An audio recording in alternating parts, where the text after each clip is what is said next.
Welcome back. I'm Richard Hosnout, and I'm your host for the Wisdom Inspired Life podcast and this YouTube channel. Glad to have you back. This particular series was prompted by a rather simple observation on my part. I try to think simply as much as I can. And I realized that the whole name of all of this was Wisdom Inspired Life. And I said, what is a Wisdom Inspired Life? Well, I've touched on it in part, so I said, let me just kind of address it with 5 headline sort of things that kind of describe a wisdom-inspired life to a certain extent. Now, clearly, this is not a comprehensive description of what a wisdom-inspired life is. At best, it's a headline form, but it gives you a sense of what I mean by a wisdom-inspired life, and if you're interested in doing it, the kinds of things that you might want to consider doing. Okay? So that's the purpose of all this. And these are the 5 segments. The first 3 have already been covered, and this one I'm going to be covering a relatively short but very important topic, and that is nurturing, caring, compassion, okay, as one of the major elements of living a wisdom-inspired life. No surprise, the mission statement that I shared with you in the very first episodes and some other episodes is that I'm here to inspire greater levels of caring and compassion to help deal with the challenges and needs that we have on our planet Earth. So no surprise about that. So let me touch on just a bit of what I mean by this. And there's 3 words besides caring and compassion. There's the word kindness.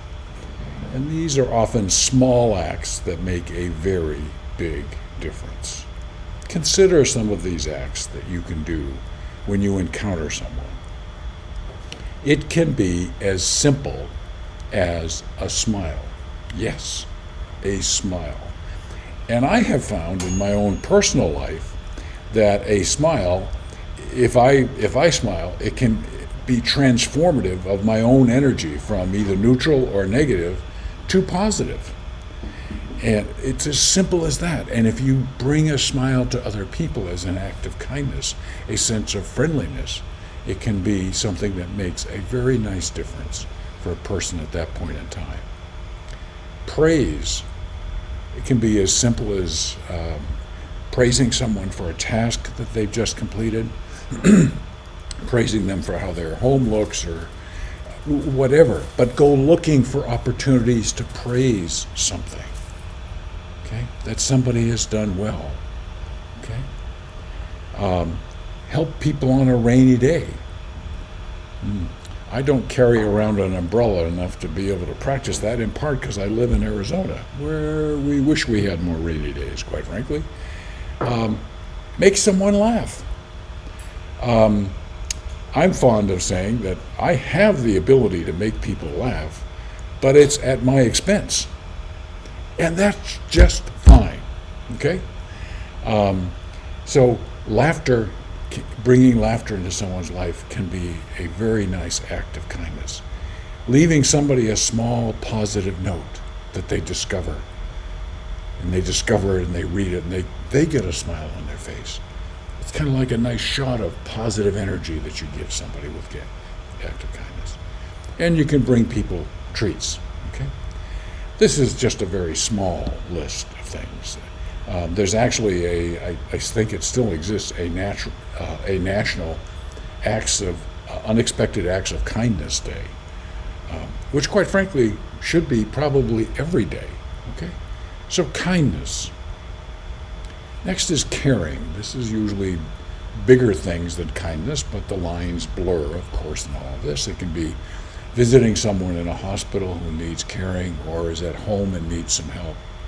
Shopping for someone in need that it's difficult for them in some way, shape, or manner.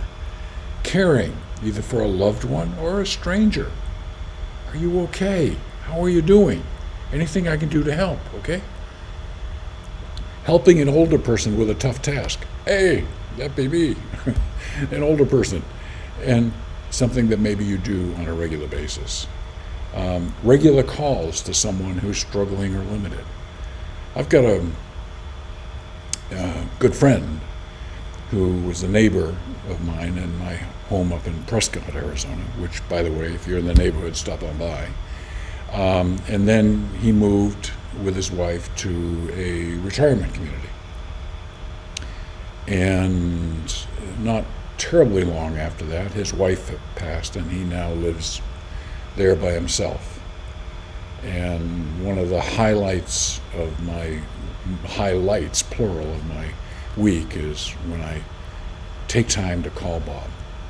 How you doing? He's living by himself without a wife of many, many, many decades. Family lives in Dallas and in Colorado. Not a lot of interaction with people especially through COVID-19 and all of that. And so it's, he gets a reward from it, so he tells me, but it's very rewarding to me to be able to bring some positive energy into his life, which doesn't have a lot, and it helps. And you can be caring by giving a hug to someone who needs it. Don't we all need a hug every once in a while? I know my wife does, and I enjoy giving them to her. So. Next is compassion. And compassion is more than empathy. Sometimes people think compassion and empathy are the same thing. They're related for sure. Empathy is feeling another person's pain in their context, their experience in their context.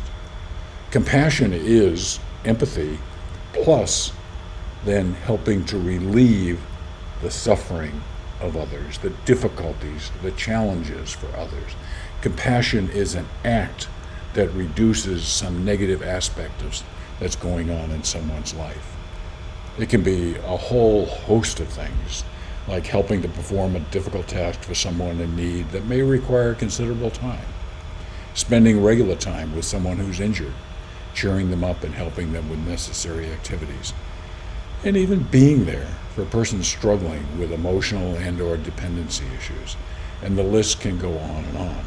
But this is about actively working to relieve and reduce suffering for a person. Okay? So I've talked here about one of the 5 foundations of a wisdom-inspired life as involving kindness towards others, caring of others, and compassion towards others where you help to relieve suffering. To the extent that we can make kindness, caring, and compassion a part of every day, even every hour in some small way, we really nourish that part of us that embraces wisdom. It opens up the heart and opens up the channel for other good things to happen. Okay? So clearly a lot more can be said about all of these, and I suspect you probably have some that you would want to add to it, and that is great. Okay?